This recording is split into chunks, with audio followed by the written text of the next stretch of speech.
Hi, today we're in Vancouver, British Columbia, Canada, and unusually for me, I'm not expecting to leave the Vancouver area and the surrounding Richmond and Surrey. It's all one big built up area, and that's because Vancouver has a reputation for a lot of wildlife within its city and approachable tame wildlife too.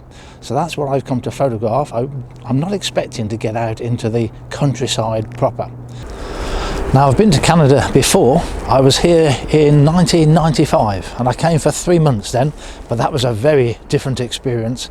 As soon as I landed, I bought a tent, a sleeping bag, a camping mat and a little stove to cook on, drove up into the Yukon to Dawson City, and from Dawson City I went up the Dempster Highway, which, if I remember right, was a 450-mile long dirt track going across the Arctic tundra, across the Arctic Circle, and I camped up there for 3 months by myself.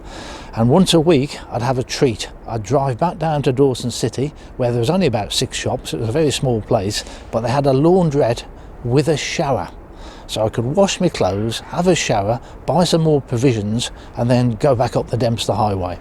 This trip, very different. A nice hotel every night.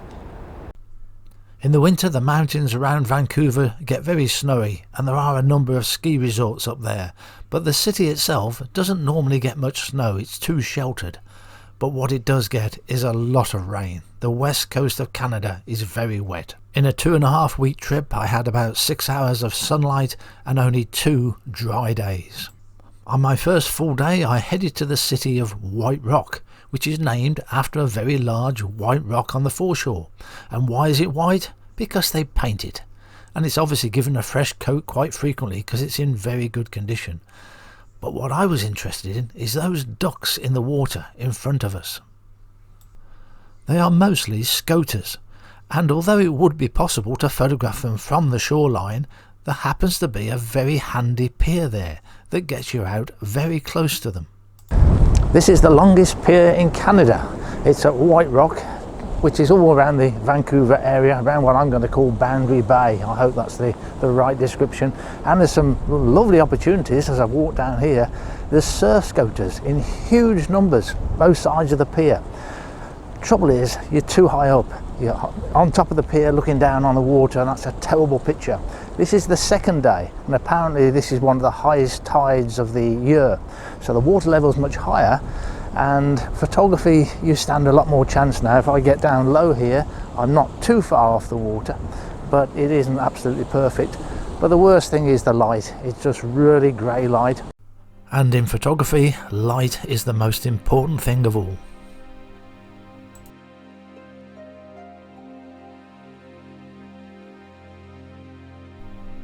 Surf scoters do get seen around the UK coast during the winter months, but it's very much a sea duck and they're normally hard to get close to. Here they're very easy to get close to, it's just getting the camera down low enough to get a decent picture. At the far end of the pier there's some rocks, and I was hoping when I walked out there I'd be able to get across to the rocks and lower down, but you can't, there's a big gap. But there's also this floating platform, and that is right down at water level. If the Scoters would come here, it would be perfect. The American bald eagle is widespread. Everywhere you go, they're sitting there looking down at you. The surf scoter is easy to tell apart from any other scoter by that white patch on the back of the male's head. Very easy to spot even from a distance. Lovely colourful bill too. And what the bird is eating here is mussels. That's their main diet.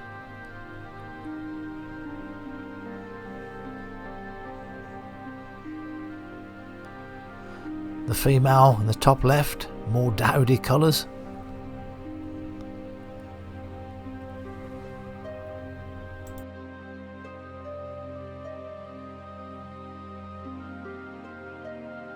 As well as being too high above the water, I can also see I'm suffering from a lack of light.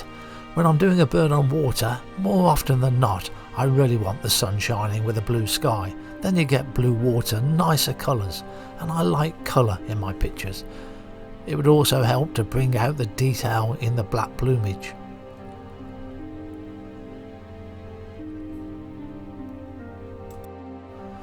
Now what we call a spring tide in the UK, in Canada they call a king tide, and at the very peak of the high tide the birds weren't too far below me. Here's a shot very much looking down on a surf scoter, but when the bird is further away at the maximum reach for the 150 to 400mm lens, it doesn't look so bad. So we'll just look at a few stills pictures. They're all taken with the OM1 and the 150 to 400mm lens. The ISO was 1600. The lens would be wide open at f4.5 and the shutter speed would vary between 400th of a second and 1250th of a second. You can see the bird with a mussel in its mouth.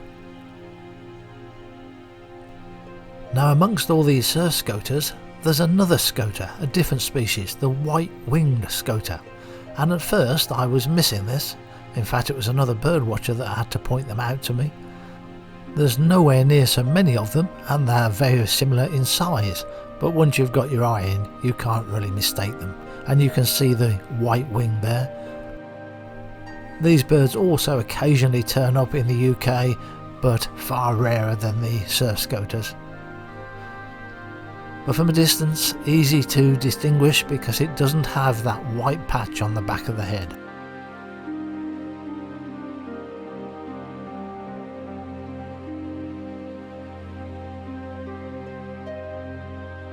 Just a few stills pictures of the white-winged scoter. This is the female.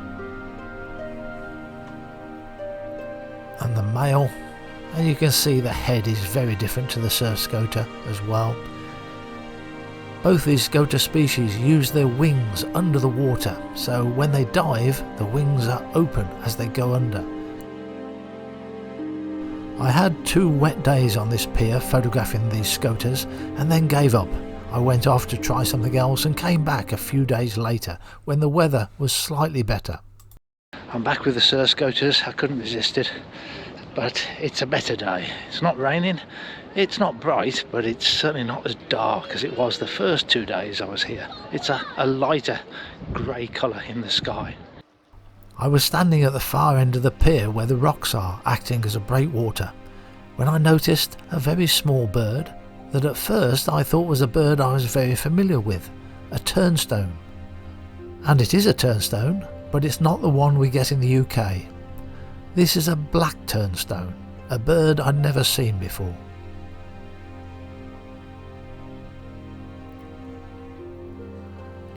In its movements, its behaviour, it's very much like our turnstone, the ruddy turnstone, which you do also get in Canada.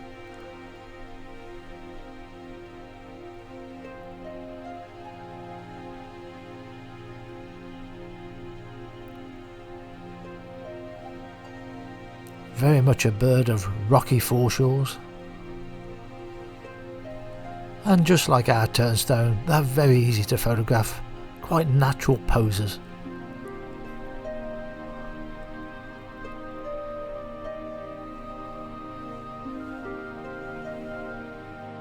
But while I was filming these, I suddenly realised that one of those surf scoters had come close to that floating platform. Now I could get really close to them and low down in the water too. I just got to get there quickly.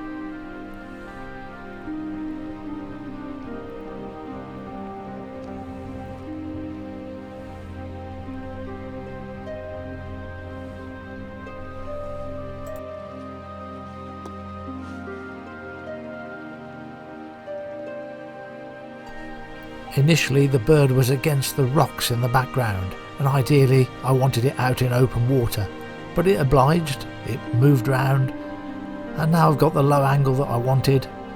Again, haven't really got the sparkle of the light, but at least I'm in the right position. The other scoter you can get there is the black scoter, but I didn't see one of those, so this one I took in New Jersey some years ago. This used to be the same species as the common scoter that we get in the UK, but now they've been split into 2 different species. Next week we'll look at the George Rifle Sanctuary, which was probably the best place that I visited in Vancouver for bird photography. Thanks for watching.